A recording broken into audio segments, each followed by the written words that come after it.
In this video, you're going to learn how to solve quadratics by factoring. So in order to solve quadratics by factoring, the equation must be in standard form and the equation must be equal to 0. So we need to go back and remember how to factor. So we're going to start with x squared minus 10x plus 16 equals 0. So we can use the x method to factor, identify a, b, and c. A is 1, b is negative 10, and c is 16.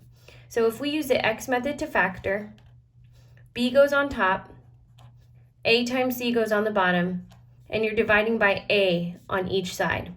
So we're trying to come up with two factors, or the factors of 16 that add up to negative 10.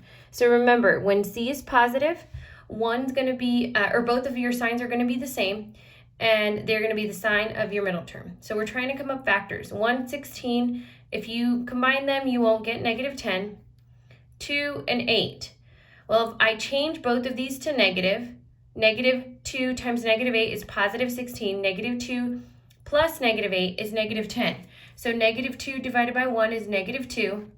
Negative 8 divided by 1 is negative 8. So those are my factors. So that means I can factor this into x minus 2 and x minus 8. So I changed my standard equation and I set this equal to 0. So now what I'm going to do is I'm going to break up my factors into two pieces and set each of them equal to 0 now to solve for my quadratic equation.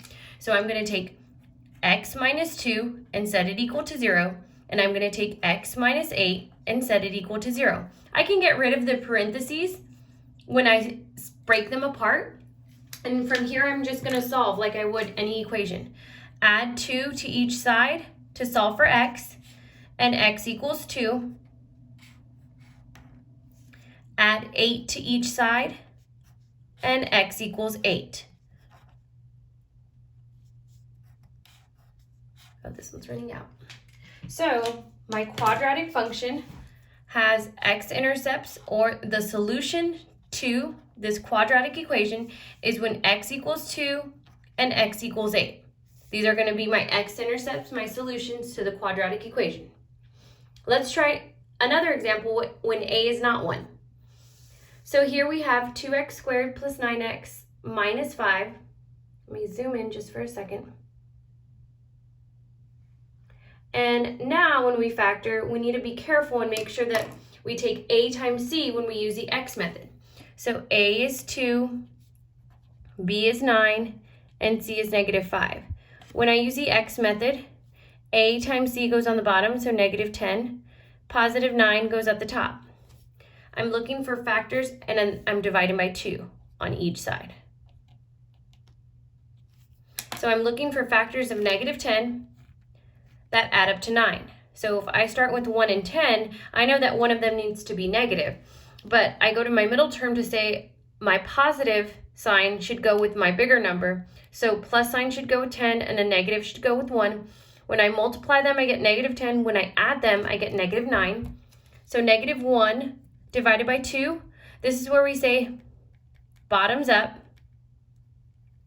So this is going to be 2x minus 1. And then I'm going to take 10 divided by 2, and I got 5. So that's going to be x plus 5. So I know that my two factors, I'm going to set them equal to 0. 2x minus 1 times x plus 5. Both of them equal 0. Now I'm going to separate it and find my solution to this quadratic equation. So 2x minus 1 equals 0, and x plus 5 equals 0. When I solve, I'm going to add 1 to each side. 2x equals 1, divide by 2, and x equals 1/2. That's one solution. Then I'm going to subtract 5 from each side, and x equals negative 5. So, and x equals negative 5 is my other solution. So sometimes your answer will be a fraction, sometimes it will be a decimal, so you can either have x equals 1/2 or x equals 0.5. So those are the two solutions to this quadratic equation. In the next example, we have x squared minus 49. So in this one, you want to recognize the difference of two squares. If you don't, that's okay. You can use the x method again.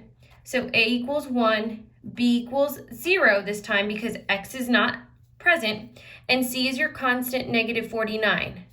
If we use the x method, b goes on top, and a times c goes on the bottom.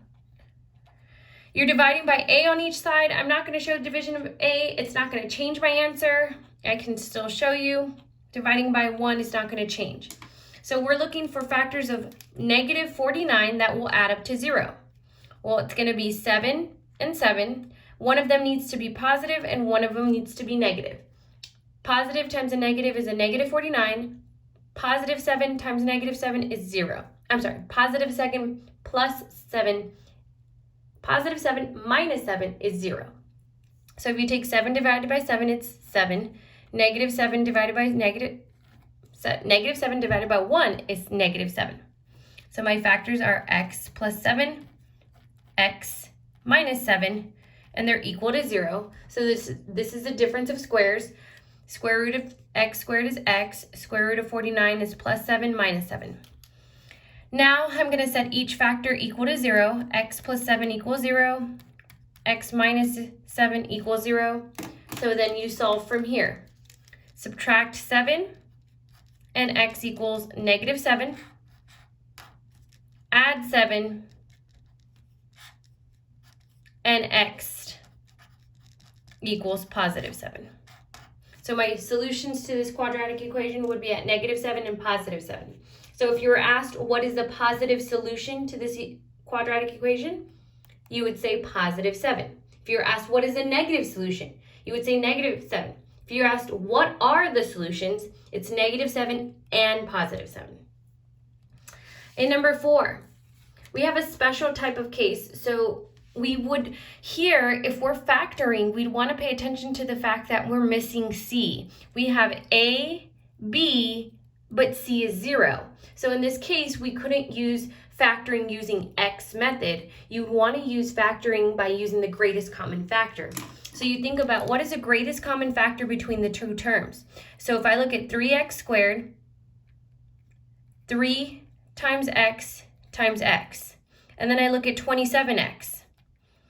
And 27 can be broken down to 3 times 9 times x. I could break down 9 a little further, but that's not going to change my factors to, they have 3 in common and they have an x in common. That means 3x, my greatest common factor, is 3x. So that means 3x is going to come to the outside of the parentheses, and I have to figure out what goes on the inside. So I'm going to take 3x and divide it by each individual term so that I can figure out what goes under in my parentheses. So it says 3x times what would get me 3x squared. Well, if I divide them, 3 times 3 is 1. X squared divided by x is just x. If I divide negative 27x divided by positive 3, I'm going to get negative 9. So that makes sense. 3x times x is 3x squared. 3x times negative 9 is negative 27. And all of this is equal to 0. So from here, after I find my greatest common factor, I'm not factoring this like x method. I will now separate my factors into 3x equals 0 and x minus 9 equals 0. From here I can solve. Divide by 3 and x equals 0. That means it crosses at the origin. And if I add 9 to each side, x equals positive 9. So these are going to be the x-intercepts, the solutions to the quadratic equation. Now you're going to try a few factoring on your own.